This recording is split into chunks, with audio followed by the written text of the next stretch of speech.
What's going on, first grade? I hope you like those videos introducing this artist as much as I did. This guy's stuff is wild. And if you saw any of the pictures that were listed below,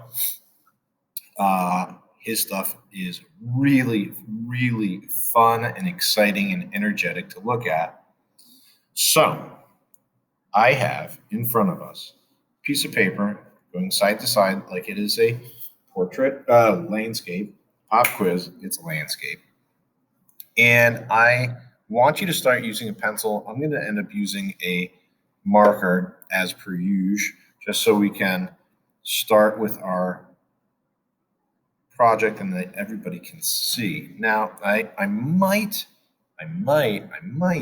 be adding a second video just to show you how I colored this, but I'm probably going to hold off till next week because the drawing of this and then the tracing can be a bit much all to do in one day. Okay, so we're going to start in the middle of our paper by making kind of an oval shape like that. Kind of looks like a hot dog, kind of looks like an oval. Now we're going to expand on that to the right and to the left. I'm going to add a curve here. I'm not even going to pick up my pen, and I'm going to add another big curve that comes off that way. And now we're going to go this way. 1, 2. Okay, so that's the start of our pumpkin. Every good gourd has a stem on top. Boom. Now it's time to Romero this thing. It's going to get real funky real quickly.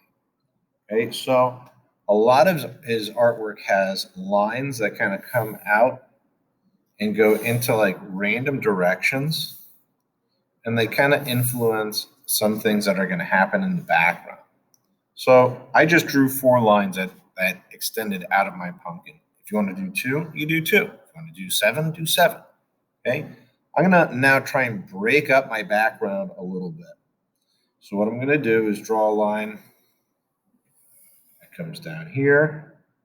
I'm going to make a box over here. Maybe I'll turn this into like a bigger section.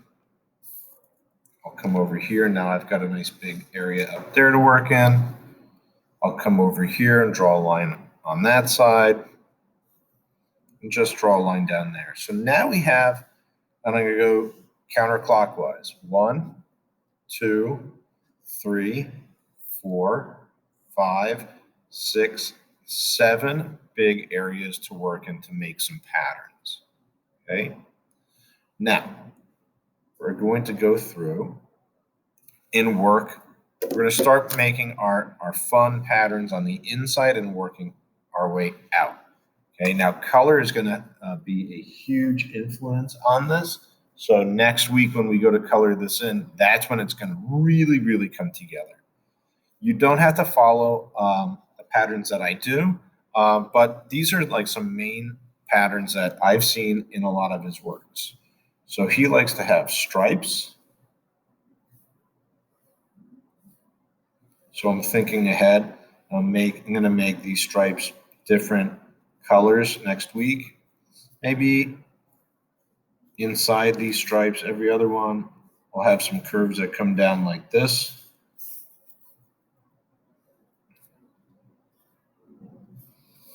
Maybe on this side, in this section here, we will have circles. So some of them, we don't have to see the entire circle. Maybe some of them we do. Maybe some of them we see most of it. We're just filling up these spaces with really whatever comes to our mind. That's fun. And then over here, maybe I do some chevron shapes. So they're kind of like L shapes.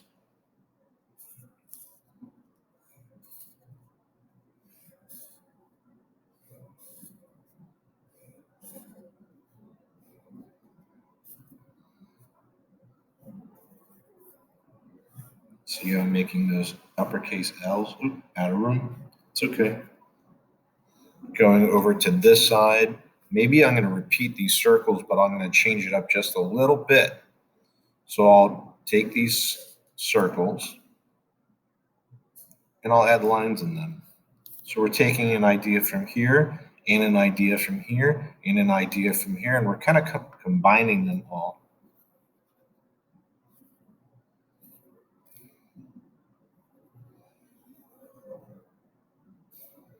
And I'm changing the direction with how my lines go through my semicircles. And maybe over here, I just do plain old stripes. Sometimes you just got to go with some good old stripes, nothing crazy. That's for the background.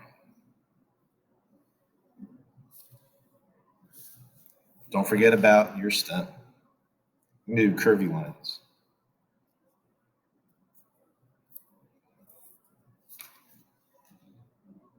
Wow.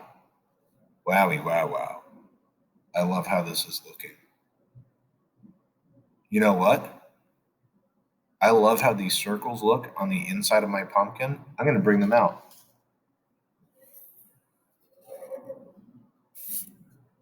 I'm going to put circles that look like they have X's on them on the outside, because next week when I go to color these in, I could really make these look awesome. All right, let's talk about the patterns on the outside. Maybe on one, we take the shape that we use, that Thompson triple U, that shape that we used to make the bottom of our ghosts. 1, 2, 3, in our Halloween picture.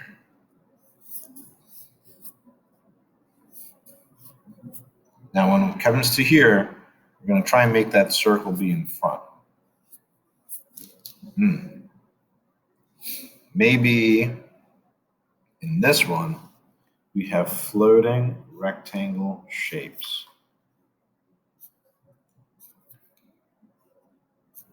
Once again, you want to do something different? You want to try and do different patterns? Go for it. I'm just kind of coming up with things as I am working. This one, I'm going to leave alone because next week when I go to color this in, I'm going to use 2 different colors to make patterns. Okay. Down here, let's do some curves again. Kind of make it look like rolling hills. Look at that. That's going to be awesome. Awesome. And maybe over in this one, we go back to our good friend, the circle and the semicircle. This is cool. This is cool. This is really, really fun. And then up here, let's do some star shapes. This can be tricky. So I'm going to do my best to show you. Upside down V. Cross it up. Put on a top. Bring it home. It's not that bad. Let's try that again. Upside down V. Cross it up. Put on a top. Bring it home. Try it one more time.